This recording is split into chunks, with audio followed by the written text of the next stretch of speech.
ஏக இறைவனின் சாந்தியும் சமாதானமும் நம் அனைவரின் மீதும் உண்டாவதாக. எல்லா புகழும் இறைவன் ஒருவனுக்கு. நம்ம தினமுமே ஒரு படிப்பினை தரக்கூடிய நிகழ்வுகள், உலகத்தை சுற்றி நடந்துட்டு இருக்கக்கூடிய நிகழ்வுகளை பகிர்ந்து கொண்டு வரோம். அதுல பாத்தீங்கன்னா சிம்லால இருக்கக்கூடிய செஞ்சௌலி அப்படின்னு சொல்லக்கூடிய இடத்துல நடந்த ஒரு முக்கியமான நிகழ்வை தான் நம்ம பார்க்க போறோம்.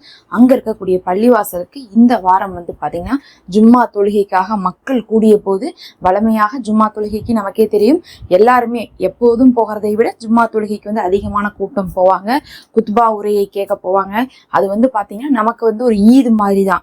நமக்கு ஒரு பெருநாளாகத்தான் ஜும்மா இருக்கு. வாரம் பூரா தொழுதாலும் ஜும்மா நாள்ல தொழுகிறது அப்படிங்கிறது ரொம்ப சிறப்பாக சொல்லப்பட்டுள்ளது. அது சொர்க்கத்துல பாத்தீங்கன்னா மறுமை நாள்ல கூட நம்ம சொர்க்கத்துல கூட ஜும்மாவை சிறப்பிப்போம்னு ஒரு அடியானு சொல்லப்பட்டிருக்கனால வாரத்துல ஒவ்வொரு நாள் ஜும்மா வரும்போது கண்டிப்பா ஆண்களுக்கு பாத்தீங்கன்னா கடமையாக இருக்கு, சுண்ணத்தாக இருக்குது. அவர்கள் கண்டிப்பா என்ன பண்ணுவாங்க, அந்த ஜும்மா தொழுகையை மிஸ் பண்ணவே மாட்டாங்க. நல்ல ஒரு ஆடை அணிந்து கொண்டு, நறுமணம் பூசிக்கொண்டு ஜும்மாவுடைய குத்பாக்காக விரைந்து சென்றிருக்காங்க மக்கள். அந்த சமயத்துல பாத்தீங்கன்னா அங்க சிம்லால வச்சு என்ன பண்ணிருக்காங்கன்னா, அங்க இருக்கக்கூடிய இந்துத்துவ கூட்டங்கள் என்ன பண்ணிருக்காங்க, அந்த கூட்டத்தை மறிச்சிருக்காங்க. அதாவது பள்ளிவாசலுக்குள்ள போகக்கூடாதுங்கிற மாதிரியும், பள்ளிவாசலுக்குள்ள தொழுகை நடத்தக்கூடாது, அந்த இடம் பாத்தீங்கன்னா பள்ளிவாசலுடைய இடம் கிடையாது அப்படிங்கிற மாதிரி சொல்லி மறிச்சிருக்காங்க. அதுக்கு பிறகு பாத்தீங்கன்னா அது ஒரு பெரும் சச்சரவா இருக்கு. கண்டிப்பா உடனே திரும்பிலாம் வரமாட்டாங்க யாரும்.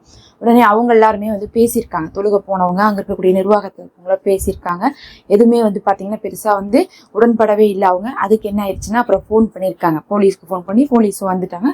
போலீஸ் அவங்க என்ன பண்ணியிருக்காங்கன்னு பார்க்கும்போது, இல்லை நீங்க இப்படிலாம் திடீர்னு சொல்லக்கூடாது, இங்கதான் பள்ளிவாசல் இருந்துட்டு இருக்கு, அவங்க ரொம்ப நாளா இங்க தொழுதுட்டு இருக்காங்க, நீங்க ஏதாவது எடுக்கணும்னா சட்டப்படி ஆக்ஷன் எடுங்கன்னு சொல்லிட்டு போலீஸ் என்ன பண்ணிட்டாங்கன்னா அந்த ஒரு குரூப் மறிச்சாங்க பாருங்க. அவங்கள என்ன பண்ணிருக்காங்க, பேசிட்டு அப்புறம் அவங்கள கூட்டிட்டு போயிருக்காங்க.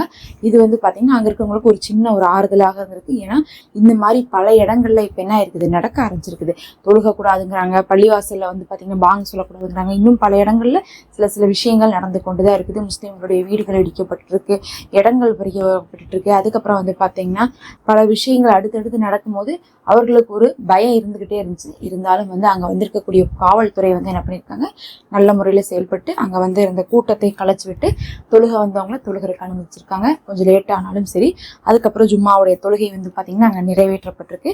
அதுவே அவர்களுக்கு ஒரு பெரிய திருப்தியா இருக்கு. ஆனா இது எப்படி இருக்குன்னா, நமக்கு ஒரு நிம்மதியான ஒரு உறுதியான ஒரு விஷயம் இல்லாத மாதிரி இருக்கு. எப்ப வேணா என்ன வேணா பிரச்சனை வந்துட்டு இருக்கு. பள்ளிவாசலுக்கே ஒரு பிரச்சனை வருதுலாம் அப்படிங்கிறது அங்க மக்களுக்கே என்ன இருக்குன்னா பாதிப்பை கொடுத்துருக்கு. நமக்கு பாத்தீங்கன்னா இங்க சம உரிமை இருக்கு, ஜனநாயக நாடா இருக்கு, எல்லாமே இருக்குது. இருந்தாலும் பாத்தீங்கன்னா இன்னைக்கு நேத்தெல்லாம் உதித்தது கிடையாது இஸ்லாம். இங்க பல ஆண்டுகளாக இருந்து கொண்டுதான் இருக்கிறாங்க. இன்னைக்கு நேத்து ஒண்ணு அந்த பள்ளிவாசல் கட்டல, அதெல்லாம் பாத்தீங்கன்னா பல ஆண்டுகளாக இருக்கிறாங்க. அங்க பள்ளிவாசல் இருந்து கொண்டுதான் இருக்கு. ஆனா திடீர்னு ஒண்ணு வரும்போது என்ன ஆயிருது, மக்களுக்கு ஒரு பயம் வந்துருக்கு. ஏற்கனவே பாத்தீங்கன்னா அப்படிதான் பாபர் மசூதி என்னாச்சு, பறிப்போகப்பட்டுச்சு.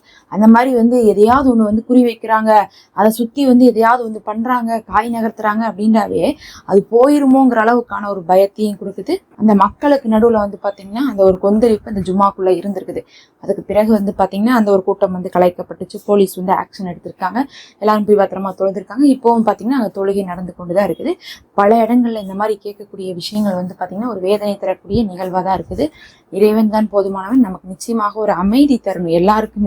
எல்லாருக்குமே இங்க எல்லாமே இருந்துட்டு தான் இருக்குது.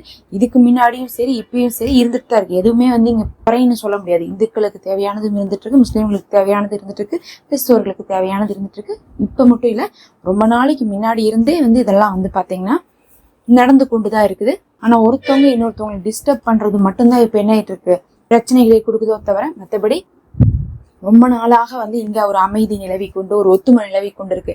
அந்த ஒத்துமையும் அமைதியும் எப்போதும் நிலவுச்சுன்னா இங்க எந்த ஒரு குழப்பமும் இருக்காது. இந்தியாவில மட்டும்தான் பாத்தீங்கன்னா பல மதங்கள், பல மொழிகள் பாத்தீங்கன்னா இணைந்து ஒரு சமுதாயமாக நம்ம வாழ்ந்து கொண்டு இருக்கிறோம். ஆனா அதுக்கெல்லாம் பங்கம் விளைவிக்கிற மாதிரிதான் இந்த மாதிரியான காரியங்கள் நடந்து கொண்டு இருக்கு. இறைவன் தான் போதுமானவன். ஒரு நல்ல ஒரு அமைதி எப்போதுமே நம்ம கேட்டுக்கொண்டே இருக்கணும். நம்ம இருக்கக்கூடிய நாடு, ஊரு, இன்னும் சொல்ல போனா தெருன்னு சொல்லிட்டு எல்லாமே நிம்மதியா இருந்தாதான் நம்மளால நிம்மதியா வாழ முடியும்.